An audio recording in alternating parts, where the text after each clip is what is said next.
Salam, Namaste, Sat Sri Akal, Adab. I have a beautiful and a very handsome guest on my show today. Believe it or not, he was an economist before he and his wife Namrata decided to come to India and start roasting coffee. Meet none other than Matt Chitharanjan, Blue Tokai founder. I was brought up in a coffee drinking family.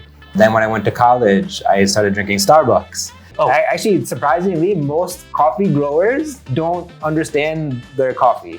If I go to a coffee shop and I'm given a 10 out of 10 coffee, but the barista is surly, it takes 20 minutes, he's kind of snooty about the experience, versus I'll have an 8 out of 10 coffee and the barista is smiling and cheerful, he knows my name, my coffee comes fast. Everybody would prefer the 8 out of 10. But if that experience is, like the product is not complemented with at least a decent experience, then the whole thing goes for a toss.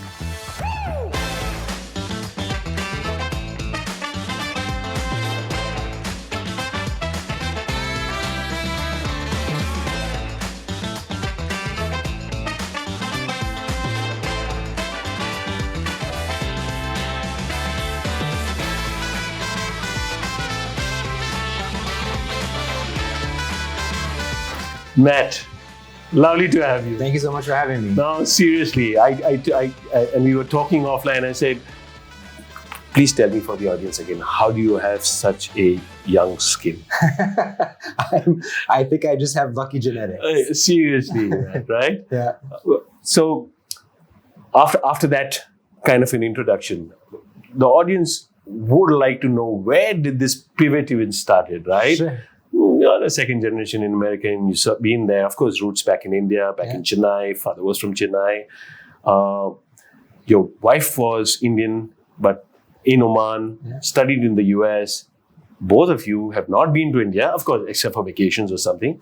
But you decide to come to India, A, to work, and then to settle back and open up a coffee. And that too, right?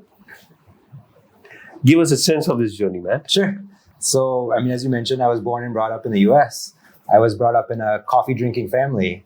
And if I look at kind of my progression, it kind of mirrors what has ultimately come with Blue Tokai. So at home, we would drink, first we started with Folgers, which was some instant coffee. Once in a while, we'd get some special coffee from a roaster. Then when I went to college, I started drinking Starbucks. That was really more of a functional drink, just something to get the caffeine kick, to help me study. And then after graduating, so I studied finance and economics, I moved to San Francisco. And I was there at a time when specialty coffee was really taking off and becoming more of the mainstream coffee culture. So while in college, coffee was more of a functional drink, once I was exposed to the specialty coffee, how the coffee is sourced, how it's roasted, how it's brewed, it can have a huge impact on the flavor, and it can be something so much more than just a pick-me-up. So as part of that, I started roasting coffee on my own as a hobby. So I did that while I was working. So I worked for 4 or 5 years, went and got a master's degree in economics. Then again was working, and there was an opportunity to come to India to do a job. I was working in an organization called IFMR in Chennai, doing economics. So it kind of tied into what I was doing previously. Plus the added advantage was half my family was there. Got it. So my father grew up in Chennai, and so I thought it'd be nice to spend time with them. Honestly, I thought I'd come for a year and then move on to some other assignment. As it happened, Namrata was also working at IFMR during that time. So then that's how we met. And that was in the US, in San Francisco? No, that was in Chennai. That was in Chennai. So she was here at that point in time. So she had moved about 10 years earlier. She was doing different, she worked for some foundations and worked for Pepsi for a number of years. She had joined IFMR about a year before me. Got introduced through a mutual friend. Ended up falling in love, ended up getting married. Chennai, despite my family connection, having gone to college in New York and lived in San Francisco, I felt Chennai as a city was not really for me. But her parents were in Delhi, and I love Delhi. So when we visited, I just thought the energy of the city was so great. Moved to Delhi, and then we were both at points in our careers where we were kind of tired of what we were doing and wanted to do something on our own. But India was new to you at that point. Delhi was new to you. Yeah. And even for Namrata. Yeah. So Namrata had been here for 10 years, but she had never, this was her only exposure. She had lived in Delhi for 10 years. After living in Oman, going to college in the US, working there, then she moved to Delhi. But tell me something, right? And this is for my own personal consumption, and let's say even for the viewers, and this is the question they often even ask themselves, right? Here I have, studied in this case finance and economics, and from there, leave your home country. Let's say come down to India. Of course, you have roots in India, but at some stage, give it all up, right? What goes on in the mind at that point in time? Because they're more interested in that. Yeah. That here I'm skilled at this, but I need to do something very, very different. This pivot that happens. Is it self-driven? Is it you have a lot of family support? Or you know what? You guys are mavericks any which ways as founders. And you say, you know what? If you believe in something, you want to go ahead and do it. But where does it germinate in the first place? So I think in my entire working career, I had a lot of wanderlust. Like I did well at my job, but I was never really quite satisfied. And then so I reached this point where I've been doing this for 10 years. And always doing desk jobs. And I was tired of always being at a computer all the time. And I really wanted to create something with my own hands and do something a bit more physical. So I also used to brew beer as a hobby. Okay. And I thought, so when we were trying to decide what business to get into, we initially considered brewing beer. I hope you didn't grow any plants. No. Actually, mushrooms was another idea we had looked at. It seemed not very lucrative at that point in time. And then brewing beer was too capital intensive plus licensing. But coffee was something both Namrata and I were very passionate about. Got it. And so that's how we decided to look at coffee. But to your point is that we never started with the idea of turning it into like a substantial business. It was started more as a personal, I would say. But to still give up something, right? To start something. Yeah. And until that point in time, correct me if I'm wrong, if I just go back to your family, I'm assuming they come from a very service orientation background. They're both professors. Right? Yeah. So you are risk averse. And this takes a lot of risk, right? That risk appetite. Yeah. Did you always have that? No, so I would say maybe because my parents were very risk averse, I was more of a risk taker. So I always have been trying to, go somewhere else or try something different. So would it be safe to say finance and economics at that point in time, especially schooling, high school, graduation, post-graduation that's the hygiene? Yeah. And you always had something in mind to create something of your own. Yeah.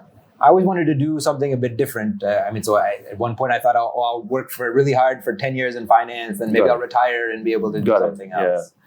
But where does coffee germinate, at least in India? Because I'll tell you, and this was when, 2011, 2012? There was Cafe Coffee Day and there was Barista, but that was about it, right? Yeah. And whatever they were roasting, they were roasting. But largely, and my subsequent question would also be, India still is a very tea drinking nation, right? Now, to challenge that notion and to have coffee, of course, your passion was there to back that up. Yeah. But where did this transition kind of happen? So actually, we started purely because having been exposed to better quality coffee from living outside. So having lived outside of the US, lived outside of India, been exposed to better quality coffee.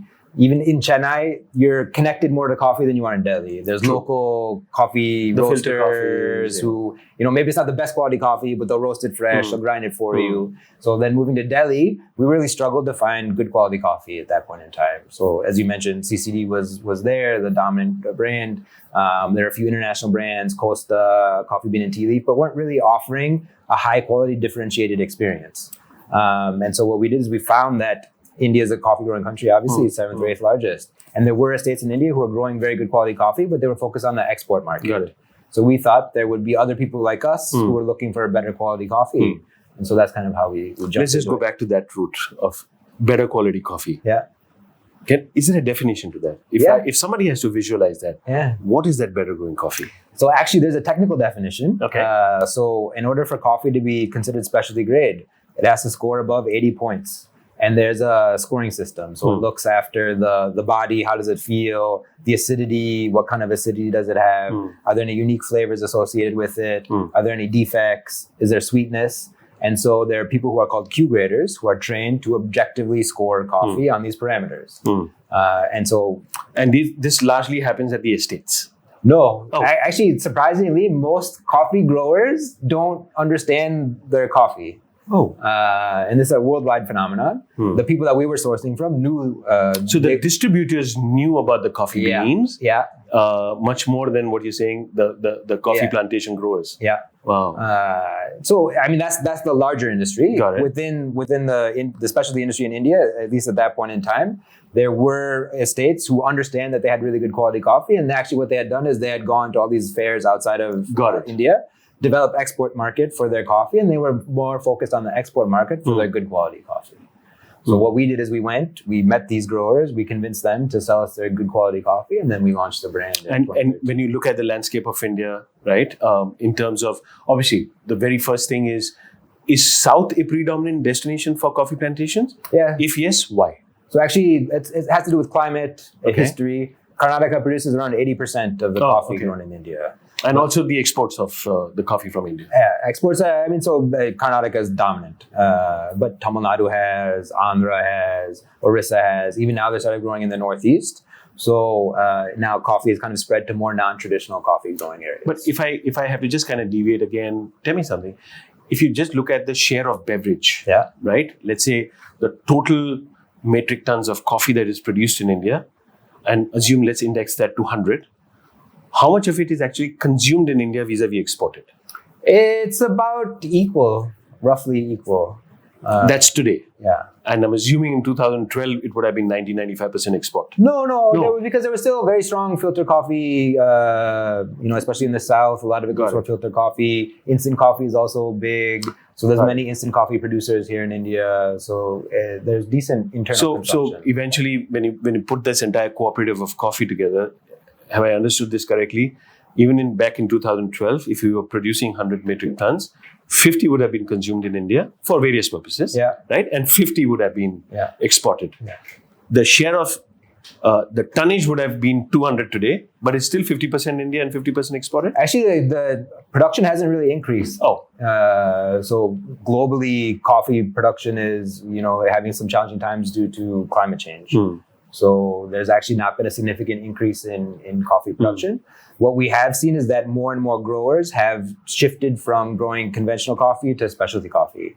Because if you're in the commodity conventional coffee, you're at the whim of whatever the market price is at that time. Whereas specialty market, one, you get a premium, and two, there's less volatility in that. So if I take you back to 2012 and after the IFMR, and then you're thinking about coffee, did this thought ever occur to you? Because it even plagues me today, Matt, is whatever you see in India is true. The opposite of it is also true, right? And there's so many more India that exists within India. And you were talking about coffee, and that was at a certain, let's say, segmentation of society, right? Who would consume coffee, especially premium coffee. And when you were thinking about that business idea, were you comfortable with the fact that I have a very limited audience in a tier 1 city, and it's not like chai or tea, which incidentally the entire India kind of consumes?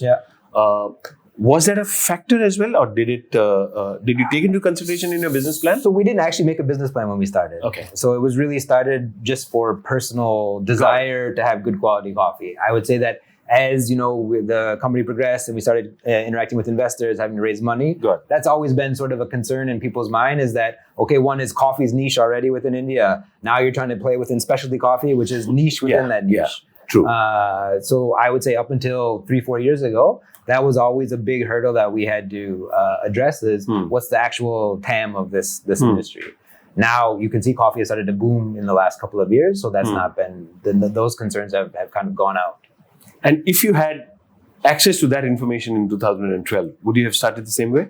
What do you have access to that information today? Yeah. I mean, so I think the mistakes that we had to make, we made. I think we were early. So we were early in starting this. And actually, we're kind of the people who really started the domestic specialty coffee industry. Before we were there was really no domestic specialty coffee available. But it took some years to build the market and for the market to kind of come to where we were. But if we had waited, maybe someone else would have started and they would have become the market leader at that time. Tell me today, do consumers like me, consumers like you, our audiences, do they appreciate can they discern between, let's say, a competition A brand vis-a-vis, let's say, a Blue Tokai with a competition, let's say, C brand? Do you have loyalists for your brew and your roast today? Yeah. So I would say, on specialty coffee, we put tasting notes where, it's like a wine, right? It'll say like chocolate, apricot, brown sugar. I would say very few people are able to discern those notes. Got it.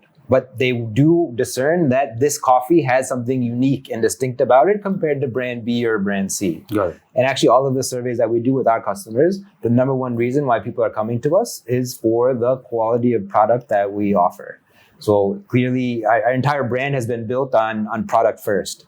And so we wouldn't be here today if there weren't enough people who sort of understood and appreciated the distinct coffee offering that we have. Let me ask you this question, right? If the brand is differentiated on product, right? But coffee is also about the experience, right? So does experience complement the product, or do you believe that if the product is hero and if the experience is a laggard, you would be able to do the same effect? Within certain boundaries, right? Yeah. So I would say that if I go to a coffee shop and I'm given a 10 out of 10 coffee, but the barista is surly, it takes 20 minutes, he's kind of snooty about the experience, versus I'll have an 8 out of 10 coffee and the barista is smiling and cheerful, he knows my name, my coffee comes fast. Everybody would prefer the 8 out of 10. But if that experience is, like the product is not complemented with at least a decent experience, then the whole thing goes for a toss. Do you believe, let's say, you wake up tomorrow in the morning and you have this magic wand with you and you have 1,000 outlets.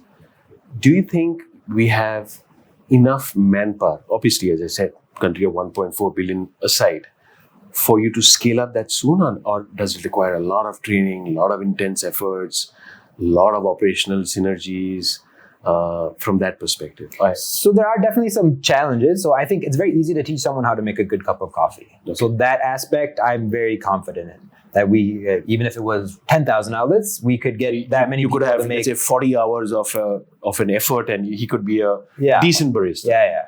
Right. Because also we layer on some tools so that it can make it easier for them to produce a good and the quality consistency coffee. also, right? Yeah. But what is very hard is to have the service aspect. Yeah. So the confidence to be able to speak with people from all different levels of social strata. Typically, if you're in the service industry, the people who are your customers are coming from a different level of society than you are. So automatically there's some tension there where you're going to feel shy and not very confident. So it's very hard and plus you're not going to these places, right? You're not used to, you're not experiencing yourself very high levels of service. And similar brands, let's say if they were in Europe or in the US, would this be a challenge for them? It'd be less of a challenge, I would say. Less of a challenge. I have a notion. Yeah. Right? And this is, I don't have an answer for it, but it's a notion of mine. That largely the service orientation staff of India, they're coming from all sorts of backgrounds, right? But English is predominantly not their first language. It's not even their second language. They think native. They speak native. And then we overlay English because the segmentation of people who are perhaps going into these coffee chains, largely, even if they don't know English, they want to converse in English.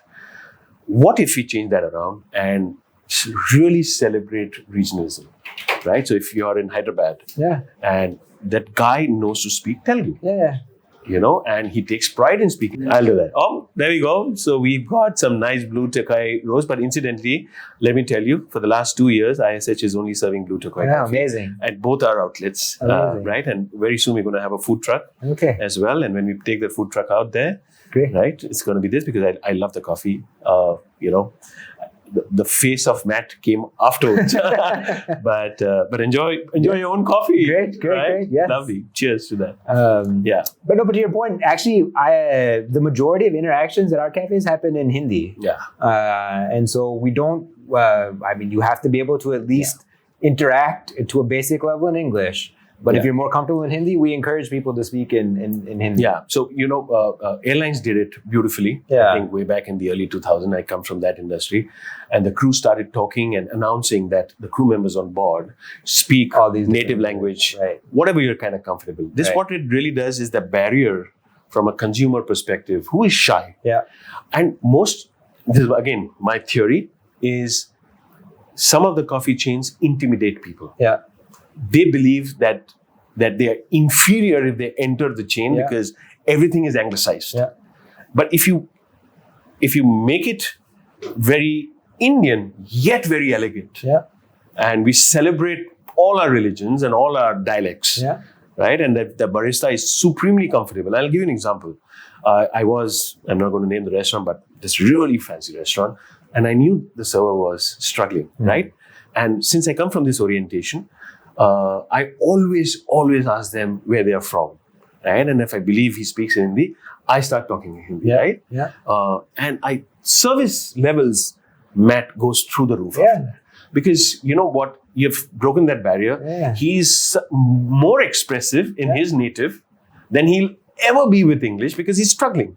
Or she's struggling for that matter. Right? So this is... I mean, just imagine it's hard enough to deliver good quality service. Now to think, okay, now do I have to translate the words in my mind and have that stress layered on top of it? It's definitely going to have a big impact. So have you been to Turkey lately? No, okay. Of course, France. I'm just giving you Germany. Yeah. They speak German out there. Just Yeah. imagine the Germans had to speak English. Or the Dutch had to speak English. They wouldn't have given that kind of service. Thailand, they speak Thai.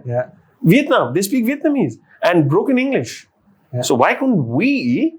And I'm a very, very big believer in that. Remove the English as a barrier. Right? If someone is comfortable, of course.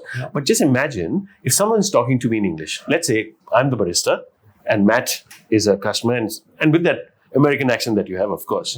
And I say, I'm sorry, but my Hindi, if you understand Hindi, Matt, my Hindi is much better than my English. May I converse with you in English? Oh, yeah, in Hindi. And you'll say, of course. And then you see you've broken down the barrier. And this guy will give you the best service. I think if we are, not your brand, of course, you must be doing it. But if India understands that, right, that it's okay, it's absolutely fine. I think that premiumization of service standards that we're talking about, any which is in our DNA, right? We'll take it like 4 notches ahead. You go to China, nobody speaks English. Nobody. You are very at a translator with them, literally with the AI kind of thing, and you take pride in that, right? Just imagine you go out there and every other, but ni hao, ni hao, ni hao, just like, you know, and over here, we feel shy about our language, right? No, but I really like that idea of what you said about actually asking the customer, can I do that? Because then it's a good way to kind of and letting them know my Hindi is better. May I speak to you in Hindi? The customers are beautiful. That guy, firstly, the generation, right? You have children? Oh, excellent. That generation is mind-blowing. They are so inclusive. They are so diverse. They are so, I would say, receiving and giving, right? This will change the complete flow, in my opinion. No, it's a really good point. Right? Really good point. Going back, Matt, tell me, do you believe coffee can cut through the massification of chai in India? I think it's very much tied to income growth of the country. The faster India grows, the faster coffee will gain relative to chai. I don't really foresee in my lifetime, at least, that coffee will overtake chai. I think there's such a gap for it to go, for coffee to become affordable and But you saw this transgenerational shift happen in Japan. It's happening currently in China. These are the 2 Asian economies. At least I know of. Europe was always a coffee drinker, except UK, which was tea, right? US has always been a coffee drinking nation. And they saw that transgeneration shift in terms of Chinese from the traditional teas, Japanese, Jesus, I never would have thought. And now, especially the generation which were born, I think after 2000, they are largely exposed to only coffee. Right? Coffee has boomed in China, but still tea is, even at China's income level, tea is still, it's like 15 to 20% ahead in terms of consumption than coffee. So first, it's going to take quite a leap for India to reach China. Then even to go from China to... If there is a young entrepreneur looking at you and wanting to seek some advice from you and says, hey, you know what, I can compete with a Blue Tokai and competition A, competition B and competition C. Do you think I should open a tea business or do you think I should... No, coffee. I would still stick with coffee. Why? Because coffee is growing much faster. There's much more opportunity. Even if you think coffee is, there's us, there's many other brands now. Even the organized cafe market is still only 5,000. So 5,000. You're talking about overall retail outlets. That's it. It's just 5,000 in India. The organized cafe chains is only 5,000 in the country. And to your China point, Shanghai alone has 10,000. Yeah. So one city in China has double the amount of cafes the entire country of India has. Yeah. So I think there's still the headroom, huge scope. And correct, this is again my theory, and we spoke about this earlier. Yeah. When India gets richer year by year, right? And every $1 trillion pushes 100 million people up the premium ladder, right? Wherever they are into the next zone, next orbit. I think food, beverage, entertainment, and in beverage, of course, if they are into alcoholic beverages, they would do that. But we are talking about the non-alcoholic beverage. These are all aspirational brands for them, and for them to have this experience with their family. Either it will be food or it will be beverage. And I think in beverage, it would be coffee. Right? I think not that I'm not taking away all the tea aspect, but that's we are naturally inclined towards tea. But I'm just talking from an aspiration perspective. Because it's coming from such a low base, the growth is going to be phenomenal. Yeah. But will you have majority of your beverages ever be coffee versus tea? I don't think so. You don't think so? I don't think so. Not even in the next 20 to 30 years? No. I'll ask you a question, a counter question to that. Yeah. Let's say your children and let's say my children. My children are only exposed to coffee. Yeah. Right? They have no taste of tea. Yeah. Zero taste. I don't know about your children, right? And I'm saying if it's true for me, I'm assuming it's true for maybe millions of other parents like me, right? Regular people. Yeah. Do you think that generation who they don't have the taste of tea, much like Japan, right? 20 years from now, their children, and I think 20 to 40 years, I think, in my opinion, coffee would be a dominant beverage, not necessarily 60% or 70%, but it won't be 5,000 kiosks and it won't be that 2%, 3% of the overall organized market. It would be much, I would say, much larger from that perspective. Much larger, for sure. If you go back to the scale, if you can take us through that journey from 1 to 120. 12 years? And which 2.5 years of tsunami called COVID, right? It would have completely destroyed all businesses, right? Because obviously the outlets were shut. Can you just take us through that journey? So actually, we never started this company with the idea that we'll open cafes. Got it. We started the company with the idea that we'll be a roastery and focus more on supplying people for B2B. at-home consumption. B2B, online? B2B and B2C. All right. So that was sort of the idea. But largely online or both? Online, offline? It was mostly online, actually. Because getting into offline retail at a small scale is a very challenging endeavor. You need to have, distribution might to be able to afford that. It was really, and the first cafe we started really more as an afterthought. We moved, the business was started in Namrata's parents' house. Then we moved to a roastery in Sedilajab, which is kind of a middle of nowhere at that point in time, especially. And we just happened to have some extra space there. So we thought, okay, fine, we'll put in a cafe. And so it just so happened that despite there being no natural footfalls, that people were coming and seeking us out just for the coffee that we were offering in that cafe. There was even no food offered at that point in time. And so we found that being able to control the experience, as you mentioned earlier, coffee is also about the experience. It doesn't matter what the product is. If the person doesn't brew it correctly, then it kind of everything goes for a toss.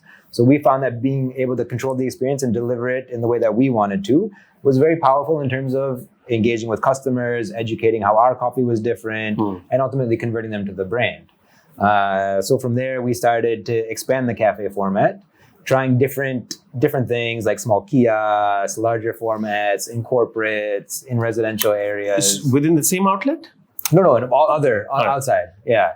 Just to see opening up different cities, trying to open up. But how did you manage the finances for this? Did you raise funds? We had to keep. So actually, first, in order for us to even move out of Namrata's parents' house, we raised money from a seed round from family offices. Got it. And then as we started to grow and the business model was getting proven, then we started raising money in multiple. Say EBITDA positive would be at a store level or at a consolidated at a company level. At a company level. So tell me something. I'm just kind of wondering, and because you did not grow up in India, right? So, and I grew up rather poor in India. Indians love their so-called tapri chai breaks.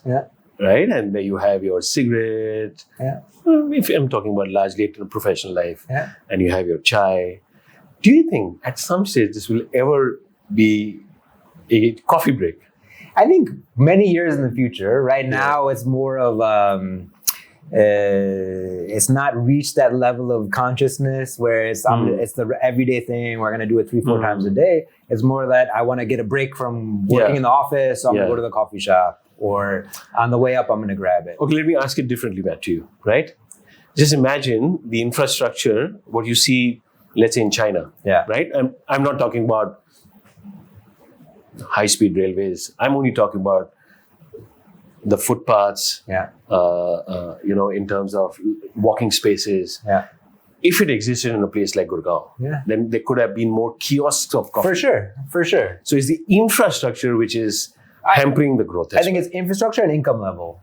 Of course. So both those things come together, then it's happened in every other country. Why there's nothing about India that's unique. But when you look at China, Matt, and when you look at Luckin Cafe, right? It's, if I'm not missing, it's about 1/4 what perhaps Starbucks would be selling at in China, right? No, it's larger than Starbucks. No, I'm talking about the price. Oh, yeah. Right? Half?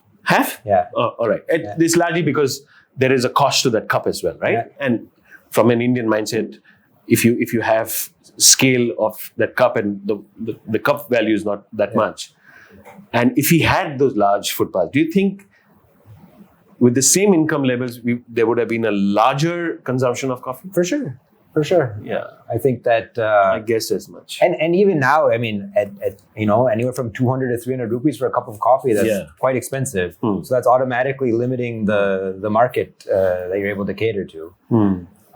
That being said, I don't think that it can be offered at a 20 rupee price point, and why not? The economics just tell me why. I mean, coffee is much more expensive than tea to produce. So you mean to say the raw material itself, by the time it kind of comes to you, and then you have specialized people roasting it, the cost of labor, the cost of premises, when you laden up all that cost, right? There is that minimum very high cost, unlike tea. Significant, because tea can be still served in that literally 50 paisa or 1 rupee kind of at scale cup, but not necessarily coffee. So that income levels... even instant coffee, which is sort of the lowest level of, I mean, as it's produced right now, so basically the dregs from the estates gets end up using in instant coffee. But is there any coffee in that? Yeah, but seriously, if you would see the type of coffee that goes into it, you might not drink it. So actually, there's nothing wrong with instant coffee, the processing of it. It's the raw material that's going into it. But at the same time, is there any coffee in it? Or is just color? So all the coffee that falls from the plant, the pigs, the droppings, all of that goes into instant coffee. And hence it's so cheap. But from a grower's point of view, it's great that they have an outlet that they can monetize sort of the off crop to turn into instant coffee. Tell me something, Matt. I'm just kind of thinking out loud when I'm kind of talking to you is, do you think eventually you will have your own Blue Tokai, Chimbali kind of machines, like how you have Nespressos and your own pods here in India? So we've launched our own pods. Do? Wow. We do have our own Nespresso machine, Nespresso compatible machine. Okay. Getting into the commercial equipment is probably not something that we would ever do.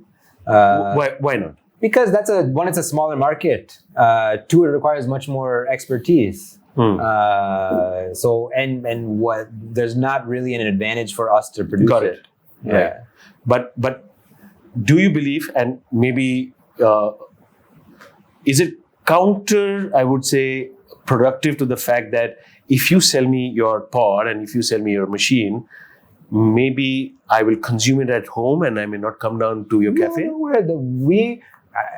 As an individual, people have different coffee consumption times and coffee consumption patterns. So even if sometimes, like for example, many people in the morning make a cup of coffee, some people wait till they get to the office to have a cup of coffee on the office machine, some people prefer to go to a cafe. So we want to be able to cater to all of these different pretty much use at cases. different time of the day, different moods of the day. Depending on where you are, depending on how you're feeling. As a consumer, tell me something. Have you observed the fact that depending on the time of the day, have Indians reached to a point where they're having a dark roast in the morning at your cafe and maybe in the evening, you're having a medium roast? No.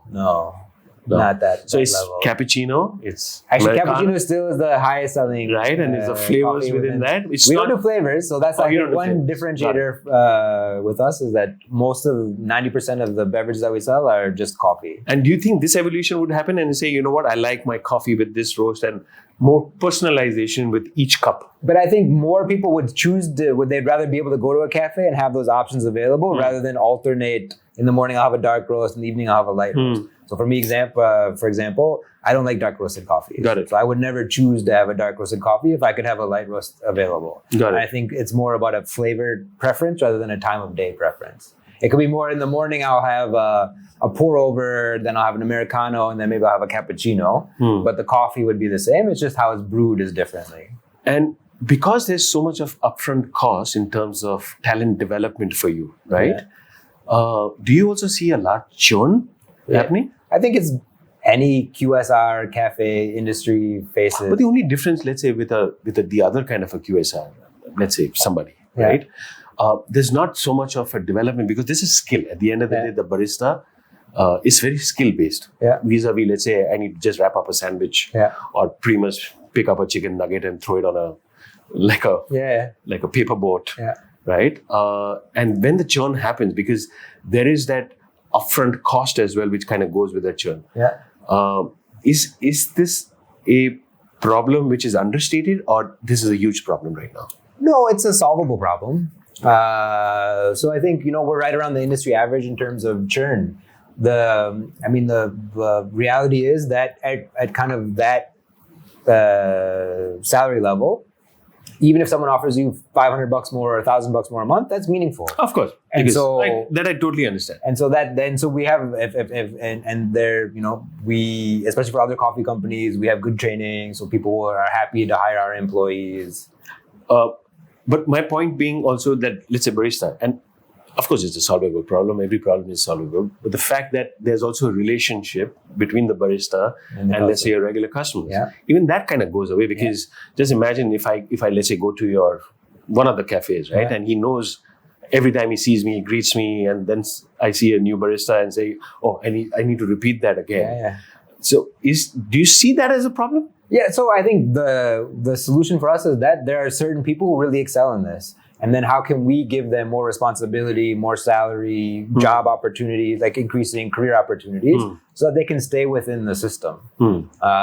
There's always going to be some level of churn that happens. And actually, we find the highest level of churn happens within 1 to 3 months. Got it. Which means and if they stick beyond 3 months? If they stick beyond 3 months, then the churn comes down dramatically. So basically, that means that there was a mismatch in expectations between either their side, or our side.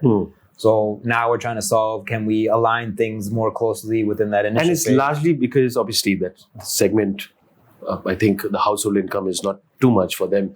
That 1,000 rupees makes 1,000x difference to them. It's largely monetary driven? Monetary driven, or difference in, I thought I was going to be doing ABC. Got it. I end up having to do DEE or DEF. So now I just abscond. And do you think when you're at, let's say, 1,000 cafe scale, there would be an academy of Blue Tokai, would be like literally churning baristas and service orientation staff so that there's absolute consistency around? So even now at the scale that we're at, we do have a strong training department. We do in classroom, we do online learning. So the module that we have is very scalable. So I don't see a lot of difference in terms of infrastructure or programs that we would have to do at the scale we're at now. And does all the staff members have to go through this training before they even enter the retail space? Yeah. Right. And you believe that that once you scale up, the same module has to just scale up to support this. It's an iterative process, so we're always tweaking it, making improvements, changing things. But the basic framework, I don't see to be very different from where we're at now to 1,000 stores. But if you have, let's say, 10 cafe outlets, and today you have 120, and tomorrow, let's say, and I think you're growing at about 20 to 25% CAGR, if I'm not mistaken. How many outlets are you putting in a year? 60 to 70. 60 to 70. So by the end of 2025, you would be about 180. 240. So that's about 25% CAGR that you're kind of. Oh, that's really interesting. And that would be. Are you looking at a very pan-India presence? We're more focused on the larger metros. We'd rather go deeper rather than wider, just from an operational point of view.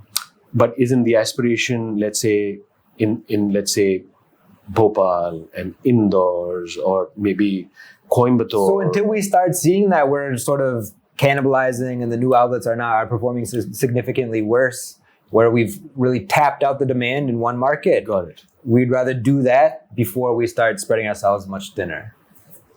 Okay, and that's largely okay. So my question That's not is, to say the opportunity is not in these cities. Yeah. There's potential. There's definitely tremendous opportunity within these cities. So the argument or the case that I'm trying to build is, let's say, capability versus capital, right? Yeah. If you build the capability, let's say for the next 5 years, right, back it up with capital, of course, right? There will be some element of burn, not necessarily marketing burn, but the fact that you are such a pan-national brand, would that be an advantage to you? Or do you still believe that? I think there is some advantage in terms of you will have greater mind share. Maybe your greater presence would definitely equal more mind share in terms of consumers. But the flip side of that is that there's more operational efficiencies to go deeper.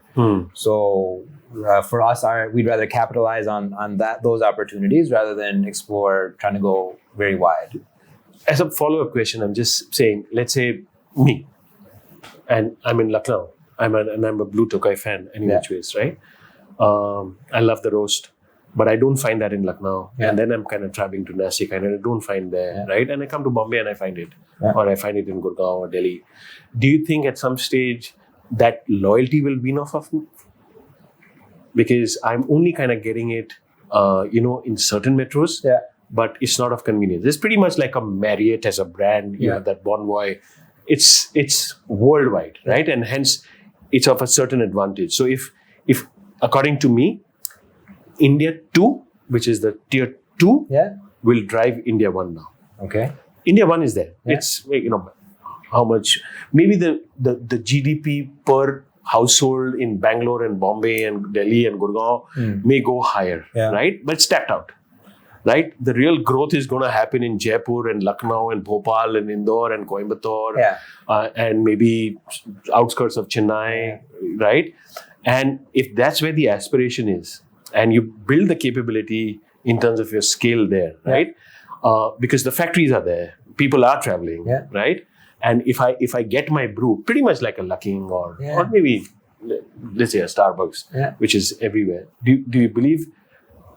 That would, again, as I say, would be an advantage to you, at least advantage India, advantage Blue Tokai? I think at this stage it's a bit too early. I think once we get to this 500 cafe number, then future growth would be driven by other cities. But largely the 500 would be again in tier 1, and you are within the tier 1 the reach. Yeah. So in Delhi, assume there are 5, you could have 20. Yeah. Because it has 20 million population. From that perspective, well, that's also. I think even for us, Delhi, the NCR, it's under-penetrated 70, there. 80. Yeah, you could have that, right? Yeah, and that kind of becomes one of the things. Interestingly, tell me something. Blue Tokai, right? Sounds very fancy. What does it really mean?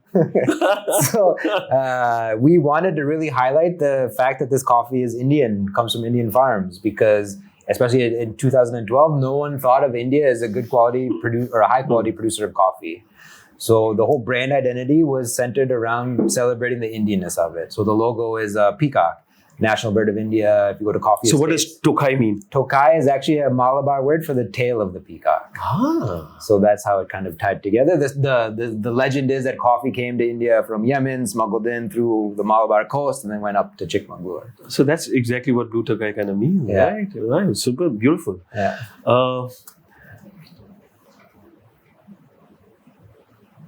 Where do you go from here, Matt? Where do you go from here?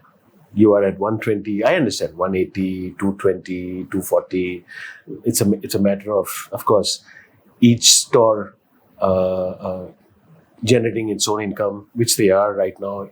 At a company level, you are EBITDA positive, right? But where do you see Blue Tokai?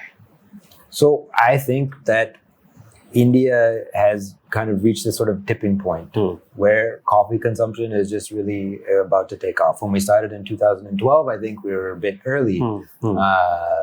At that point in time, there was not the awareness of good quality coffee or even the desire necessarily. But you can see just in the last 3 to 4 years, just the number of coffee companies that have started up, the number of cafes that are there. Coffee has really started to occupy a much larger mind share in terms of Indian consumers.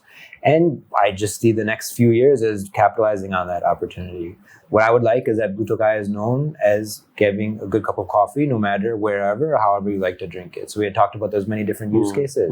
We should be able to cater to all of those so that if I'm a coffee drinker and I want a good cup of coffee, okay, I can go to Blue Tokai, I can go to a cafe, I can order their beans, I'll make it at home. My office will have a Blue Tokai machine that will serve good quality coffee in the office. The restaurants that I like to go to, they'll also serve Blue Tokai. So I think just being able to cement ourselves as India's good quality coffee company is kind of where we want to go. And do you believe, when you're talking about this kind of large scale, any backward integration with plantations where, let's say, plantations are only growing maybe a bean or a seed which that you want? Do you think? So we have started to do work where there are estates that we work very closely with, where we execute different experiments in terms of processing of the coffee, and those become unique to us. We've started setting up cooperatives where 90% of the growers in India are these small scale growers. They'll never be able to access the specialty market on their own because they don't have the capital and the expertise to do it.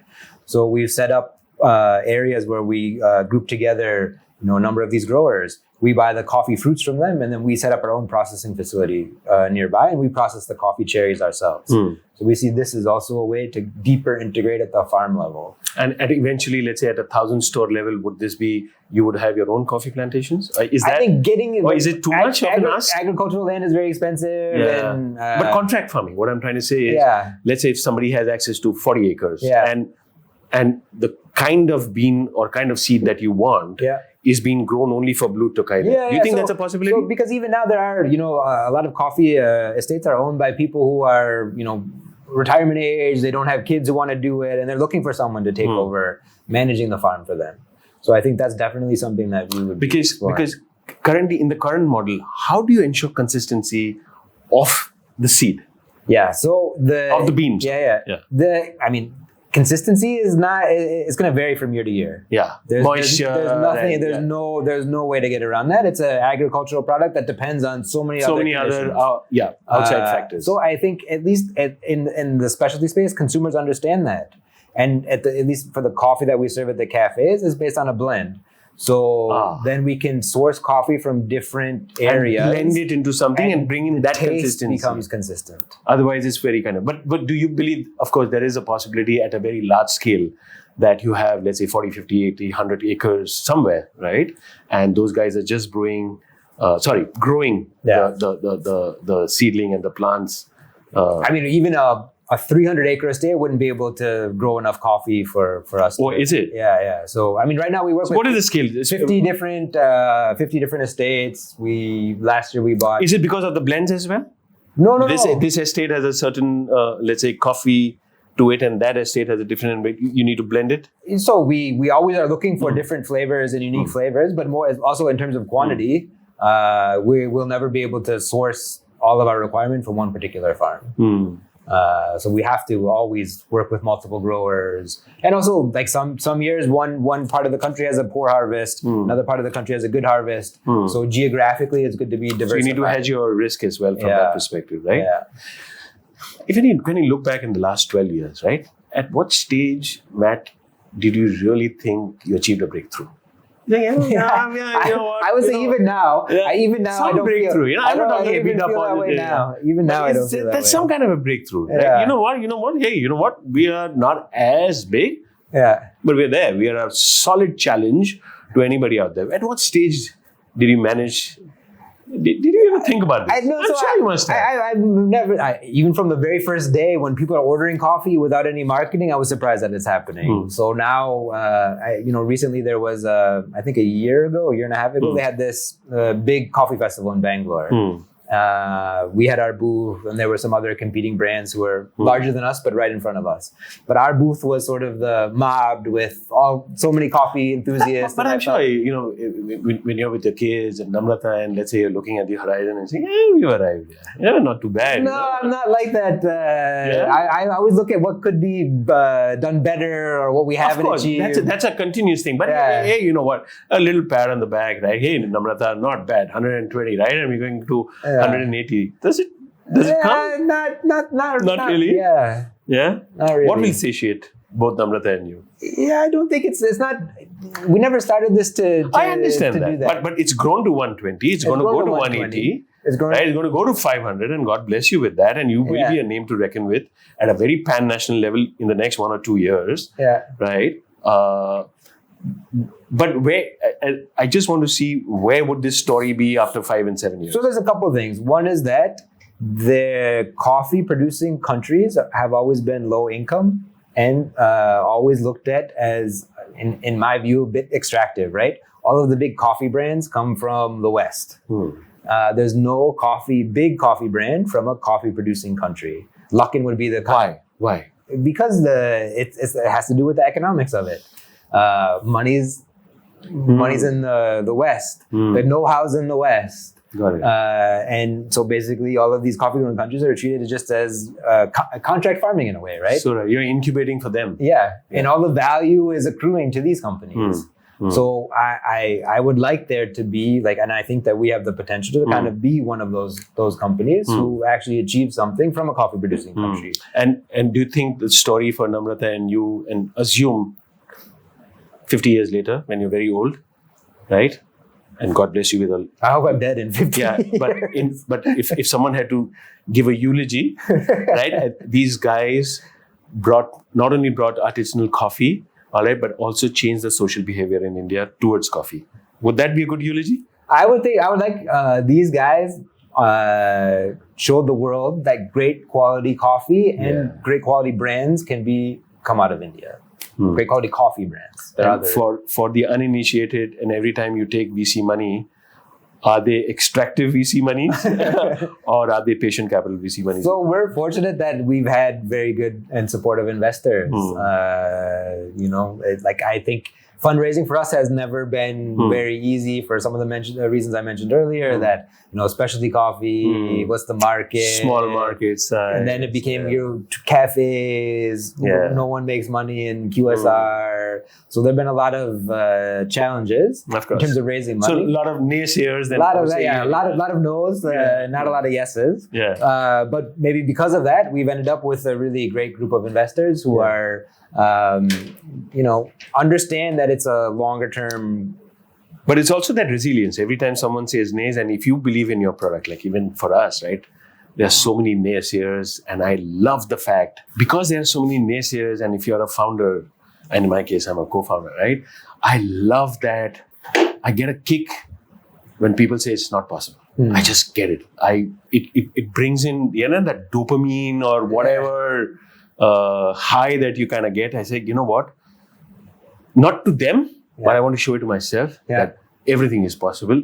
All you need is resilience, perseverance to go through. Because what happens with the founder, you see things which others don't see. Right? And largely VC funds, they are looking at today and they're looking at the future, and they're looking at only from their lens, and rightfully so. At the end of the day, it's money. It's their money, and they want to see the right capital. But the founder sees something, right, which nobody kind of sees, and that high, or I think that's that kick in life, which you kind of get. And you still get that kick every day? I'm a very competitive person just in life. Even with my 5-year-old daughter, if we're playing a game, I don't like to lose. You don't like for better or worse. Beautiful. So it's been. And talk to me something about Namrata, right? And we've had this conversation on Namrata. Her name has kept popping up. If I had to ask you, okay, none of this would have been possible without the tacit support of Namrata. True or false? It's not tested support, it's active support. So she, in the beginning, was just her and me who were doing everything. So I would roast the coffee and she would do the packaging. And actually a lot of the brand and communication and design, all of that has come from her. I would have, I remember we had an initial kind of fight, is that, we're already sourcing high quality coffee, so it's expensive. We're having to price our product at a certain level. So the packaging should be very simple because we don't want to lay on extra cost. Whereas she felt that the packaging really needed to convey something more about the brand and we should put a lot of effort into that. And ultimately she won that argument, and the initial packaging that we had became, a big driver of our early success. And then not only Namrata, we also have another co-founder, Shivam, and I think the three of us together is what really brought everything together, because we have very different skill sets. We all look at the business very differently. And I think if one of us, it's like like this table. If you were to knock off one of the legs, it would fall over. And I think that's that's beautiful the way for you to even acknowledge that. I love it. But tell me something, like Shivam, Namrata, and you, right? You handle the finance aspect of it, because finance comes naturally to you. Is Namrata still active in the business? Yeah. Right? And what part of the business does she handle? She does the marketing, the branding, communication, so everything design, which is kind of external, which is her. And Shivam, I'm assuming, is operations. So that's pretty much a good, I would say, tripartite kind of thing, right? And I think even just not only just the functional areas that we look at in terms of personalities, we're all very different. We all have different lenses that we look at things, and so we're very complementary. You also acquired a bakery brand. Yeah. Let's talk about that. Yeah. Let's talk about that. So there was it's a bakery called SUCHALI'S. They were actually very similar to Blue Tokai. We had met them, 5-6 years ago. So actually it was Suchali. Her name was Suchali. She wanted to bring high quality bakery to Gurgaon. And so she was on Sona Road in some tiny bakery. And we met her and was really impressed with the quality that she was offering. So we started sourcing from her. And then as we grew, she grew. So then she started opening up in Bombay and then in Calcutta. And the brand is called Suchali? Suchali's. All right. Suchali's. And just because there was such a synergy between their brand and our brand, not only in terms of pastry and coffee obviously go together, but the TG for the two is quite similar. True. Anybody who's a Blue Tokai customer could also be a Suchali's customer. Suchali's customer could be a Blue Tokai customer. So around a year is when we merged the two companies. Right. So pretty much now you have all the Suchali bakery products within your kind of cafe right now. And now it also exists outside of the cafe. So on quick commerce, you have two. On quick commerce, you can order Suchali's breads and pastries. So both the brands belong to the whole company which you have. Oh, very nice from that perspective. Yeah. And would this become a pan-national aspect as well? So every time you open a cafe, would the bakery be from Suchali's? Yeah, it exists currently. But you have to then have these so-called back-end kitchens or back-end bakery and patisseries in individual cities? No. So from right now they're in Delhi, Bombay, and Calcutta. Okay. The Bangalore bakery will be opening in another week. Right now we're sending bakery from other cities to Bangalore. So when you're in Bombay, would you have even the production in Bombay? Yeah. All right. There's a bakery in all of these cities now. All right. Yeah. So obviously you have the bakers there and the chefs there who are kind of creating that. Again, for the skeptics who will talk about when you're scaling the brand, coffee, I can understand consistency in the bean and there is a machine, right? But with the bakery product, it's, of course, there is a science to it. Yeah. But at the end of the day, there is a chef behind it. Yeah. How do you maintain consistency there? Yeah. So, we have to really control the environment that the bakery bakes in. So, the climate in Bombay is different than the climate in Delhi. So then proofing times are different. Correct. And so luckily the Suchali's has that expertise that they've already been operating multi-city operations even before we acquired them. So it's really just leveraging their expertise and they... if I just have to kind of digress, even for the audience, explain what is a good brew cup? What is a good brew cup? How are they supposed to do that Americano for me is good and that Americano? Is it a personal taste? I'm not very pedantic about this. Okay. I feel that a good cup of coffee is the coffee that you enjoy. Oh, okay. So, but is there any science behind it? Like with the wine, you still would say, you know what? So it goes back to that scoring system that I had said. But how would the layman know about that? Does it have unique flavors? Okay. Can you taste? Is he supposed to whiff? Because the aroma has a huge impact on that. All right. So even in a cappuccino, can you taste any of the coffee in it? Do any flavors come out of it? All right. Or is it just like a bitter, then you add sugar to it and it just becomes like a generic coffee? Got it. So I think that's the for a layman. Does it taste like generic coffee, or does it taste like have some complexity to it? Again, Indian consumers obviously, I would say, are pretty much like world consumers, but we also have a distinct taste. Do you think they will be loyalists for their brew cups as well? Yeah. So if somebody is used to a particular brew, he or she will only use that brew and not something else? Yeah, for sure. Yeah? And we see that in just customer interactions. Yeah, but when you talk to outsiders, let's say e-commerce guys, and they're saying, you know what, wherever there is a discount or something of that sort, these guys are just going to go there, not necessarily there. No. And even we do discounting sometimes, but all we've seen is it shifts demand. Basically, you were going to buy it maybe next week. You saw there's an offer, so I'll buy it during the offer period rather than acquiring customers through discounting. We spoke about Blue Tokai 5 years from now. Do you believe that Blue Tokai will evolve into something else? I'm sure in 2014 you wouldn't have ever thought about there would be an acquisition of a Suchali, right? Your bakery and pastry products. Do you think something more can be added to the platform and to the business of Blue Tokai? So we're not actively trying to look for other brands. We're not. The goal is not to be like a Rebel, for example, and have many like 10, 15 brands.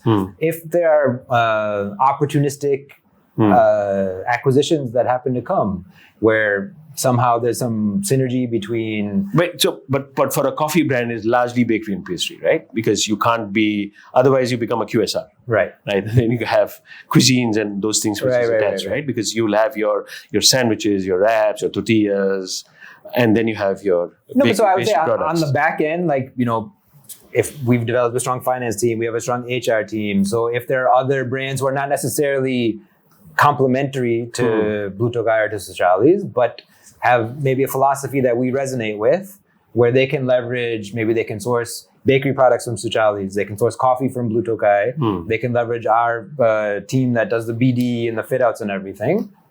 And do you think this will also become a B2B platform for the others? Let's say if Kunal or if one of our viewers perhaps wants to open a cafe, right? He can come to you for your coffee bean under his own brand name. Yeah. And she could come to you for the Suchali and you would be providing them those expertise? We do supply coffee, and Suchali's has supplied bakery to other brands. I think supplying bakery to other brands is a bit harder because of the shelf life. It's just a harder thing to manage. But once you give it to others, let's say your brew and everything, where's your moat? Because now you're kind of giving away your roast and yours. But you're not always going to come to, we're not a restaurant. Okay. So for example, if you want to go to a restaurant, maybe you'll want a coffee at the end of your meal. So it should be our coffee rather than some other brand's coffee. It's not necessarily that you're going to stop going to our cafe. Got it. So is my understanding correct?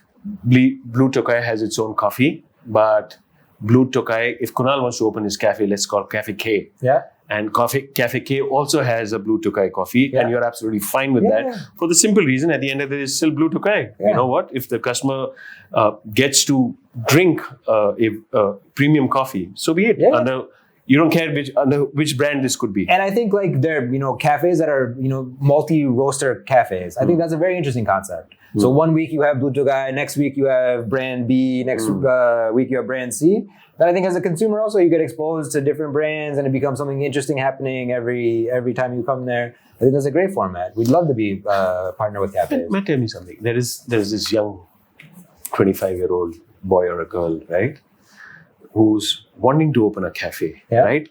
Can you break down the unit economics for them, right? Yeah. Because at the end of the day, from what I've kind of understood, you're like giving back everything back into the community, right? What should they keep in mind? What is the capital expenditure? What is the operating expenditure? What should they not do? Yeah. Do you mind sharing? Yeah. So, capital expenditure can vary totally depending on the format. So you could open a small kiosk in a corporate with very limited fit out and maybe some lower quality machines, and that could cost as little as 15, 20 lakhs. Our stores, we invest a lot in better quality coffee brewing equipment. We have food preparation area, not so big, 1,000 square feet. It costs us anywhere from 80 to 90 lakhs to open up a cafe. Starbucks, I believe, used to be at 1.6. It's come down to 1.2 crores for their cafes. Their fit out is slightly more elaborate than ours. So it totally depends on the format of the cafe.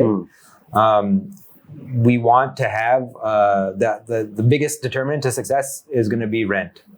Got it. So what is the cost of... And is there a matrix to the rent that it shouldn't be beyond 6-8% of your overall cost? Yeah. So, for us, it's around 12%. Got it. And the way that we look at it when we're signing a space is, can we at least 5x the rent in monthly revenue? Got it. Because then at least we know we'll be able to make some money. But does it have the potential to 10x? Got it. So if I'm signing a space for 3 lakhs, for example, can that be a 30 lakh cafe? And should it be in a high footfall area, or is it absolutely fine? People will chase their coffee anywhere. It depends, right? If you're trying to build more of like a neighborhood cafe feel where you have some draw that you can pull people, then it's better to take a non-high like main location because you're going to advantage on the rent. But then you'll have to put in more effort in terms of drawing people there. But the financial return will be much larger than if you on a high street, basically you're paying for the footfall.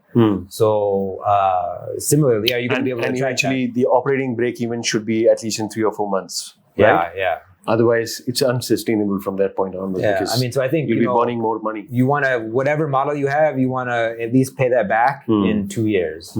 If someone has to come in and ask you, should I open a chai outlet or a coffee outlet? Well, I would definitely say coffee. And not just because, I just think that coffee is much more premium, so the economics are much more favorable. But the counter to that would be chai is less premium, so that maybe volumes are higher. Yeah, volumes are higher and the capital expenditure is much less. Capital expenditure is much less. But I would say that there's been less success stories of branded chai outlets, whereas coffee seems to have a higher success rate because... And also an aspirational value. Like coffee sounds, let's go out for coffee. Chai is any which is you're consuming 5, 6, 7 cups a day. The other thing is that you're competing with the 10 rupee chai on the street, right? And chai is also something that people feel that, I can make chai at home. So, why am I going to pay $100 for a chai when I can get it for 10? Here, if you can't compare an instant 10 rupee coffee on the roadside to a cappuccino, right? Whereas a chai is, there's not a huge difference in terms of the product between what you get on the roadside versus in a branded cafe.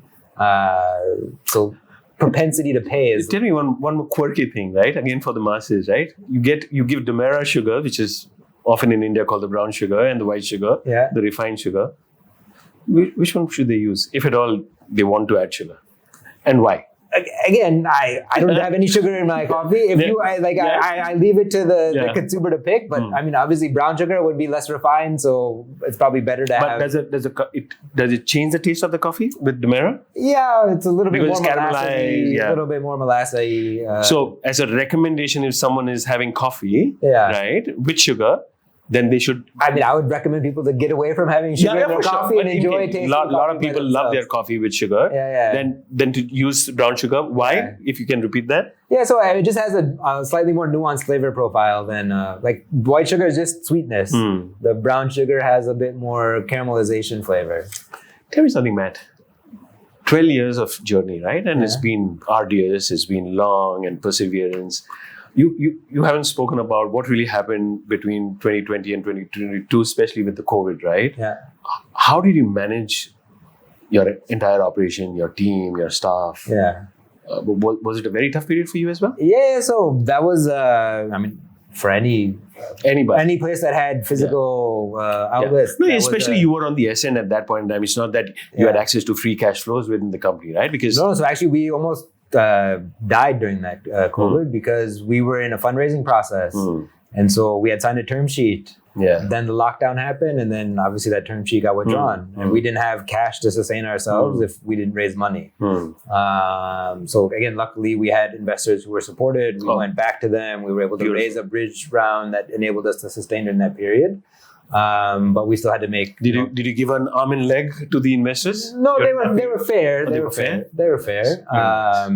But we still had to make layoffs. We had to reduce people's salaries. Management had to, everybody like across the board, people had to, take a significant pay cut just to be able, even having raised money to survive.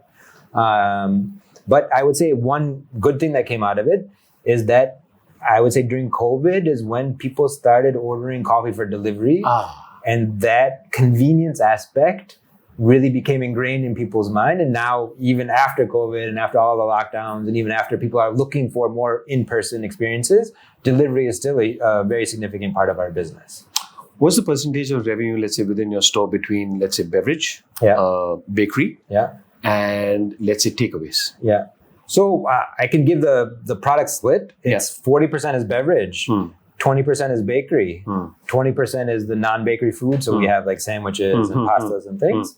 And then another 20% is the traded products. So actually we sell a lot of sourdough bread from our cafes. We sell coffee packets. And that's where the SUCHALI'S kind of IP kind of comes in from that respect. But do you see a lot of takeaways as well? So then on an overall basis, around 37% is delivery, 10% is takeaway. And then 50+% is dine. So during that lockdown, that 37% of delivery would have been 100%, right? That was 100%. And that's where platform like Swiggy and Zomato, that's where it really, I think it just helped the entire industry. I mean, so I think people pivoted. They get a lot, like restaurants give them a lot of grief. In terms of commissions and everything. But I mean, I think it's just a platform, right? You can choose to be on it or not. I look at it differently as well. I think because of that platform, I think there's an F&B revolution in India. Not evolution. A lot of people who didn't know how to do about it because they take care of that. Of course, it comes at a cost, right? Yeah. But everything comes at a cost from that matter. Unless you don't have a viable business model, right? Everything comes at a cost, even if you don't have Zomato. But I think what it did was, I think it completely changed the habits of F&B in India. Your daughter, you have 2 children? 2 daughters. 2 daughters? Yeah. Same like me. Yeah. That generation, in my opinion, never going to cook. Yeah. Right? Because they have aspects to choices to cuisines, they have choices to healthy, unhealthy, saturated, unsaturated fats at every step of the, laddering up of choices of nutrition. Yeah. So I think that's what they have brought in. They've changed the complete social fabric. Yeah, I mean, I think it's just, convenience. It's convenience. And even if I look at my behavior, I have access to all the coffee at home, all the coffee brewing equipment. Sometimes I'm just too lazy to brew a cup. That's all right. And I just order from the nearest outlet. Let me put you in a spot right now. Sure. In India, if you had no access to Blue Tokai, which coffee would you drink? So I like Quick Brown Fox. It's good coffee. Okay. It's a Delhi-based brand. Yeah, but you were in Bombay. Which one would you drink? Bombay. There's Subco. There's actually that's the only other place that I've been in Bombay. Yeah. But you don't like your competition, the way they brew their coffee or something of that sort? No, it's not that they brew the coffee. Like everybody has slightly different. They roast the coffee differently, and they. But if you didn't have access to, let's say, Subco, and you didn't have access to Quick Brown Fox, which one would you drink? You mean like a scaled? Like a scale brand, yeah. Scale brands are all kind of the same.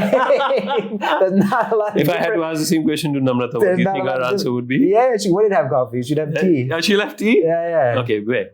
I mean, to any tea. To her, tea is tea. That's fine? Yeah, actually, she's actually a Child's drinker. She's a Child's drinker. I like Child's tea myself, Too lazy to ever... Not that I drink tea, but... what we do is sometimes on Sunday, in the morning, that you get that huge jar, that flask, and we just, I think 10 or 15 cups are kind of ordered every Sunday in the morning, and over chai, conversations and everything, right? Yeah. Okay. Roast or toast? Tea will always remain India's favorite beverage. Don't waste your time on coffee. Do you agree or disagree? I mean, don't waste your time on coffee. I think tea will always be number one, but I think coffee will make it a closer fight. Yeah? You think? Yeah? And we've spoken about that. Yeah. True or false? Specialty coffee is only for urban elite consumers. No, it's you can go. What I would say, what I've seen in the last 12 years, now I can go to any city anywhere, and there'll be at least one place that has good cup of specialty coffee, and that was not the case before. Indians, I'm making a very generic statement, right? Yeah. And I ask questions for myself, and I'm assuming my consumers would ask the same kind of questions, right? Indians see coffee more as a lifestyle statement than a daily ritual. Yeah, I agree. I agree. Right now, I think right now there's still a lot of, show off value. I want to take an Instagram photo, post a selfie of being in a cafe. I think it's more of a statement rather than necessarily that I love this coffee, so I have to have it. Ethical sourcing and sustainability are at the heart of Blue Tokai. Yeah, we've True or always false? been sourcing directly from growers and having that transparency has been incredibly important to us. Do you think we would see a Blue Tokai in Dubai and the Middle East and in Saudi? Yeah, we've explored it. We're exploring it now. So actually, we do have Blue Tokais in Japan.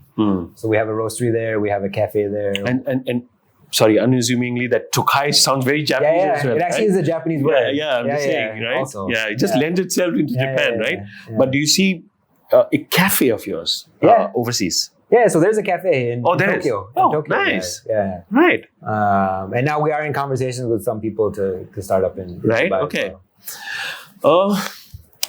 To the young boys and girls who are at the cusp of finance and economics, and like Namrata also, economics, and really want to do something by themselves, right?